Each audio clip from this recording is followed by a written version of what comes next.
മുടിക്കൽ പെരിയാറ് കടവാണിത്. വളരെ മോശമാണ് ഈ കിടക്കണണ്ട. ഇതൊക്കെ വഴിയാ. ഈ വഴിക്കൂടെ ഒന്നും പോകാൻ പറ്റൂല. ഇതൊരു കുളിക്കടവായിരുന്നു. ആ കെട്ടിയേക്കണ അവിടെയൊക്കെ ആകെ നാശമായി കിടക്കാണ്. ഉണ്ടായത് ഇങ്ങനെ ആയിക്കഴിഞ്ഞാൽ എന്ത് ചെയ്യും? പഞ്ചായത്ത് അവിടം വരെ കട്ടയിട്ട് വിരിച്ച് ഇട്ടിട്ടുണ്ട്. പുഴയിലൊരു വീഡിയോ എടുക്കാൻ വന്നപ്പോഴാണ് ഇതൊരു കട്ട വിരിച്ചേക്കണത്. അപ്പോൾ വീഡിയോ എടുത്താണ്. ഇപ്പോൾ പുഴയിലേക്കാണ് പോണത്. ഇവിടെ വന്ന് ആദ്യ വർഷങ്ങൾക്ക് മുമ്പ് ഇവിടെ കുളിക്കാറൊക്കെ ഉള്ളതാണ്.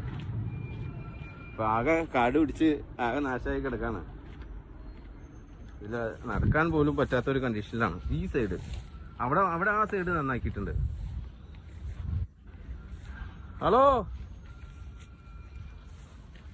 അപ്പൊ കട്ട അവിടെ മുഴുവൻ വരിച്ചിട്ടുണ്ട്. അപ്പൊ ഇങ്ങോട്ട് ക്ലിയർ ചെയ്യാനുണ്ട്. ഇതൊക്കെ നല്ലൊന്ന് കെട്ടിയെടുത്ത് ഇവിടെ ഒന്ന് കുളിച്ചുകൊണ്ടിരുന്നാണ്. ഇപ്പൊ ആകെ നാശമായി കിടക്കുക. അവിടെ മാത്രം കെട്ടിയിട്ട് എന്താ കാര്യം? ആ വഴി മാത്രം ശരിയാക്കിയിട്ടുണ്ട്. അപ്പോൾ അതുകൊണ്ടൊരു കാര്യമില്ല. അപ്പോൾ ഈ വീഡിയോസ് പഞ്ചായത്തിൻ്റെ അധികാരികൾ കാണുകയാണെങ്കിൽ ഇതിന് എന്തെങ്കിലും ഒരു സംവിധാനം ചെയ്യണം. വളരെ മോശമാണ്. ഉണ്ടോ? ഇതിലൊക്കെ കടുത്തൊക്കെ പോയിട്ടിരുന്ന ഇപ്പൊ ഇത് കടുത്ത് ഒരു വള്ളവും ഇതിലെ പോകൂല. ഇപ്പൊ ഇതിൽ ആൾ സഞ്ചാരം പറ്റൂല. ഇപ്പൊ ആൾ സഞ്ചാരം പറ്റാത്ത കണ്ടീഷനായിപ്പോ. പിന്നെ അവിടെ മാത്രം കട്ട വിരിച്ചിട്ട് എന്താ കാര്യമുള്ള? അപ്പൊ